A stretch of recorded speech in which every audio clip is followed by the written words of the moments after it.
Hey kiddo, welcome back to another episode. I have Zeb and Jake with me, and of course, I am your host, Trina.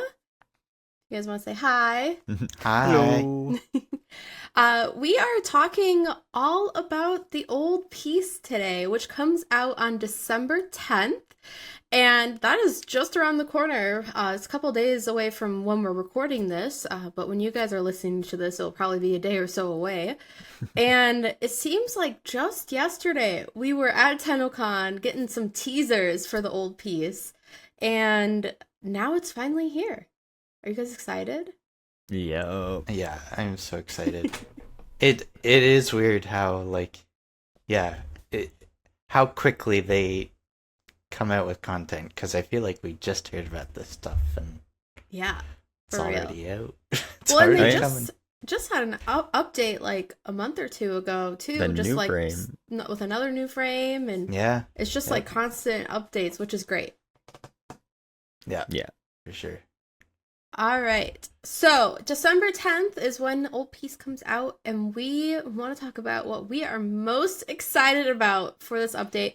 There is a whole big long list, so if you missed the dev stream, highly recommend going to watch that final dev stream of the year. Otherwise, they do have an overview right on their website as well. But we're going to talk about what we're most excited about. And how about we start off with Zeb, what you're most excited Me. about? Um. Well, so we're all newish Warframe players, and this past year we caught up to, in terms of story, everything that they had to offer. So I'm most excited for more story content. I'm more for cutscenes, and we're gonna hang out with Lloyd and Lotus more, and I'm especially because 99 was like a just a drifter thing without and just new characters really, so not anyone we are used to, which was awesome. I still love that, obviously, but it'll be awesome to go back to hanging out with Lotus again and just back to the roots of what we started with in terms of Warframe story and stuff. So I'm excited. I Yeah. love I love their character growths and stuff, and they write really good story. And we get to go back to Tau and see like Tau, when the war was going on, kind of the big battle. Yeah. So that shall be interesting because I don't think, and maybe unless they took it out or changed it around, we didn't really visit Tau or see much of Tau throughout our No, gameplay, right? Tao is unreachable by the time we wake up. Okay. The like the what happens, which is weird, is and what I'm excited for answers for is because the story was always told that the not robots, but the Sentinels rise up because they're supposed to actually colonize Tau to make it ready for the Orokin to show up, and then the Sentinels are like, but if the Oricans show up, they're just gonna destroy the system like they did the Sol system. So they destroyed the entire solar. I can't remember what they're called now. This the jump gates essentially that make it possible for travel. So currently, that's what I think this is gonna lead into. Is there are still a ton of Sentinels in Tau right now, and they're sounding like they're getting ready for an invasion, or we're getting ready to go back to do something with them, but this is gonna lead into that, and so just it's like a prequel to a sequel. Yeah. And I think from the little bit that we've seen, it seems like we're kind of going back into Lotus's memories to kind of see what Tau was like back then. And then that will launch us into whatever the next update or maybe two updates from now Mm-hmm. in 2026. Because they did say we were returning to Tau in 2026, which Yeah. is really Yep. exciting. Yeah. All Yeah. right.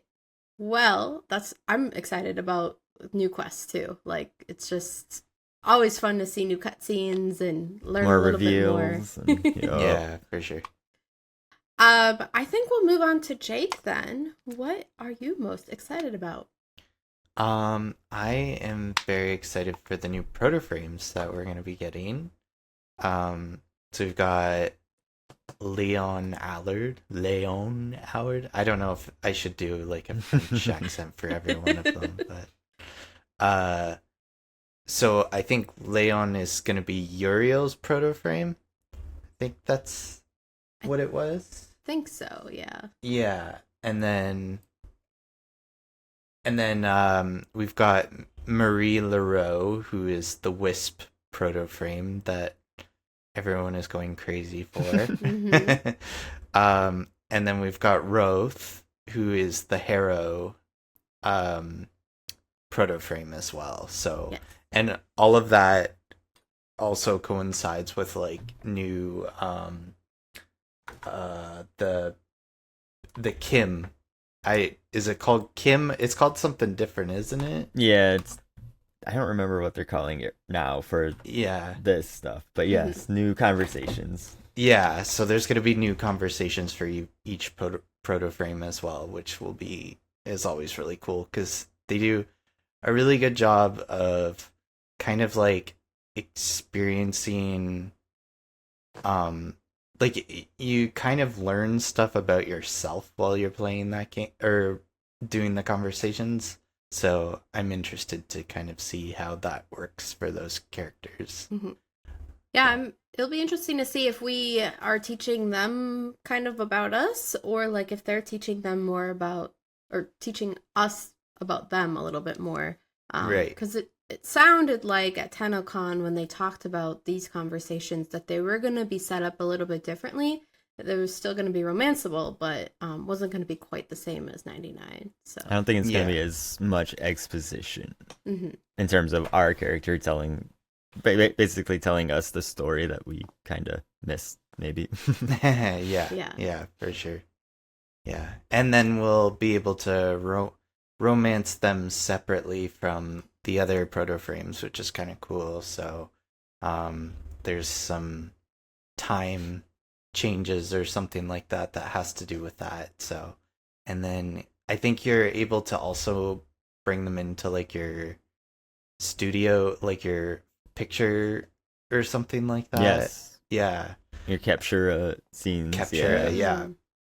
Yeah. So I'm sure some people will make some crazy captures with that. So. Oh, Yeah.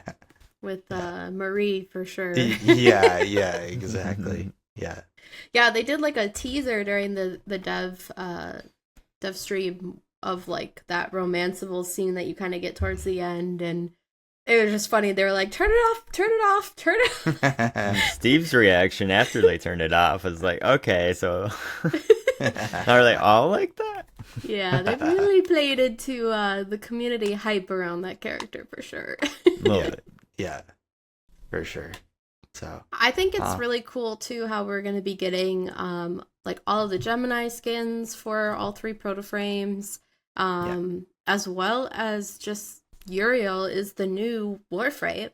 So I think we should probably at least touch on Uriel's new abilities as well. yeah, for sure. Oh, yeah.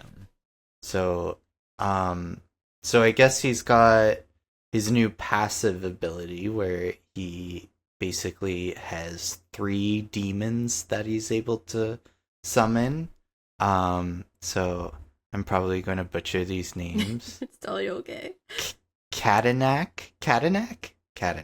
That sounds right. So that they chain people together. And then if you do damage to one of the enemies, it also does damage to all the other enemies that are chained to those enemies, which is really cool. I feel like people are gonna do some crazy builds with that and just like annihilate an entire area. See number go up. Yeah, exactly. Lots of red numbers. And then we've got Gulfagor. And they basically like latch on to an enemy. And then that enemy, when killed, drops a bunch of orbs, I think is what their thing health and is. energy orbs. So yeah, it sounds like it would be like a really good like support passive essentially. Yeah, exactly. And then we've got Vithalis, So they create runes from the corpses of killed enemies, and then walking through those runes will buff your weapons, and increase your fire rate and give you elemental heat damage or ammo. So that's really cool. That's almost like a wisp thing in a way, where like you can put down her abilities and then do like just go so fast and stuff like that. So that's gonna be really cool. I'm excited for all of those. And those are just his passive abilities. Like, so we can go into his like actual like abilities. So his first one, his number one is you basically are engulfed in flames, and then when you do a double jump, or sorry, a double dodge or something, or like just do a dodge, I think it is. He basically becomes like a flying smoke spinny thing, and then he can like fly around the map, and then he can come out of it, shoot a bunch, and then go back into it and stuff like that. It looks really cool. I think when he's flying too, he can like fire at enemies as well. Oh, cool. Yeah. And then his number two, so that one heals you and your demons. And then if a demon dies, the number two also like resurrects that demon. So that's pretty cool. He seems like he's gonna be a lot of like buffing and like healing and stuff like that, which is really great. And then his number three, he rips out the souls of his demons and then launches them at enemies, and then they explode on contact, inflicting damage vulnerability. And then if you have Infernalis, which is his number one active, its fire effect also applies to your demon's soul for added synergy. So that's pretty cool. And then his number four, so it looks like there's gonna be some sort of like synergy between his demons like doing damage, and then a bar will fill up basically, and then once that's fully charged, and then it just says everything's on fire and everything dies. So highly recommend that as you will. If you haven't watched a little demonstration that they do of this, go and watch it, because literally the entire room just becomes fire. Like, it is crazy. You're gonna see red numbers everywhere. That's awesome. Yeah. So he's definitely gonna become a really close character to me, I think. I think that he's awesome. We didn't even talk about the voice actor who's playing Uriel's Protoframe. Yeah, I think we mentioned in the last episode, but we can totally talk about it again because it's exciting. Yeah. Do you guys want to talk about it? Because you probably know more about his. I'll let Zeb do it. What? I don't remember his name. It's like voice actor for MXL. MXL, from Final Fantasy 14. So, we're all kind of Final Fantasy 14 players as well, so we're really excited for that. His Gemini skin too, like his whole transition between his Gemini skin is so cool, and I'm so excited for it.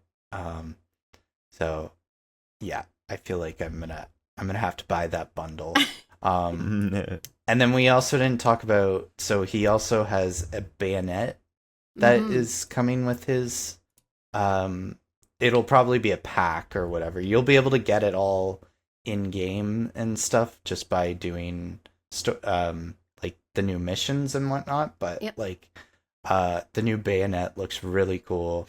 The sound it makes is awesome. I'm very excited for that as well. And it's the first weapon that is in 2 slots at the same time. So it's in your primary and your melee, because you can shoot and melee with it. Which is Yeah, really cool. yeah. It looks really cool. And I was watching some videos of it and them showcasing it, and people's heads were just exploding off, and it looks really neat. So Yeah. And paired with Uriel's abilities, oh my gosh, it's just off the charts. yeah, I love when they like come out with a new frame and they kind of have this whole like ecosystem around them with their new weapons, and like it's usually a weapon and a melee weapon as well, and this is kind of cool because it's just one, but it takes the place of both. So Yeah. yeah. All right. Well, I think, touched on all of the Protoframes, unless Zeb wants to say anything about Marie before we move on. I know he's most excited about her. Maybe it's a tough thing with him and Uriel. It's like, might just have to get the bundle. Yeah. I will get them all, but we'll see. I think the last thing that I want to talk about, there are so many things that are coming out with Old Piece. I think I was recapping the dev stream earlier today, and they said it was just under 5 gigabytes. So it's a pretty big update, but like there's a lot to it. But what I'm most excited for is the new missions that we're getting along with the Old Piece. One of them is called Descendia, and it's essentially 21 floors of hell, is what they said. You get to basically, each floor gets harder as you continue to go up. And it really reminds me of kind of like the deep dungeons in Final Fantasy that we have. Kind of get rewards on each floor, and it gets harder as you go. And then the other fight or mission that we're going to have access to is the Parida Rebellion. And essentially it's like you complete a bunch of objectives, and then at the very end there's a boss that you have to beat. And what's also really cool in this mission is you'll find randomly Prime Vanguard Warframes will come and try to fight you. They're going to try to stop you from completing your objectives. So you may see like Ember Prime trying to stop you from completing those objectives, and you have to fight them, which is really cool. So both of these quests are really awesome, and what's also really cool is if you are new or have a friend that's returning to the game, they're adding in what they call the skip mechanic. It's free, and essentially it's going to allow you to join your friend who has already completed all the content, to join them on these 2 missions for free. You don't have to do the story or anything like that, as long as you are mastery rank 10, because without that you won't be able to publicly queue into some of these missions. And then you won't have any access to any of the quest lock content. So if you haven't, I believe it's the Lotus Eaters is the quest that you need to complete to actually be able to do the Old Piece. So if you haven't gotten that far, you won't have access to any of the quest lock content, but you will be able to do these missions if you have a friend that drags you along. So I think that's really cool. Yeah, that's really cool. I know that there's a lot of content out there for this game, and it's obviously you should do it all, but this is really cool to be able to just jump in, you know? Yeah. And we definitely have friends that, played a while ago or, just started the game, and now we can be like, hey, come play this really cool mission with us. Oh, you really like it? Now continue the rest of the story. Right. Yeah. So, it'll be fun. Yep. Yeah. All right. Well, that is pretty much all that we wanted to talk about during this episode. Again, there is a ton of stuff coming out. Just high level, Operator and Drifter remaster. There's new focus school expansion. We've got some new deluxe bundles and stuff coming out. So highly recommend go out and watch the dev stream, or go look at the Warframe website for that. Too long didn't read. Right. Little version there. And I hope you guys are just as excited about Old Peace as we are. Before it comes out on December 10th, make sure that you've picked your favorite focus school, got your fashion all ready, because it is coming in hot, and I'm really excited to go and explore Tau. And they also mentioned in the dev stream as well, on December 11th at the Game Awards, Warframe will be there, even though I don't think they were actually nominated for anything this year. But they are doing a world premiere of something, some surprise, which is really crazy because they're literally bringing out this huge update on the 10th, and the Game Awards is on the 11th. So I'm like, what are they going to bring? We will see. So Yeah, I have no idea. And I'm excited. Very, very. Yeah. I'll be watching the Game Awards for sure. And this is just our little plug. If you want to go see our predictions, go to our main podcast, Gamerheads podcast, to see what our predictions are on the Game Awards. We were all correct. Spoilers. Yeah. Yep, spoilers. All right. Well, thank you so much, Zeb, for joining me. Thank you for having me. And Jake, thanks for joining me. Thank you.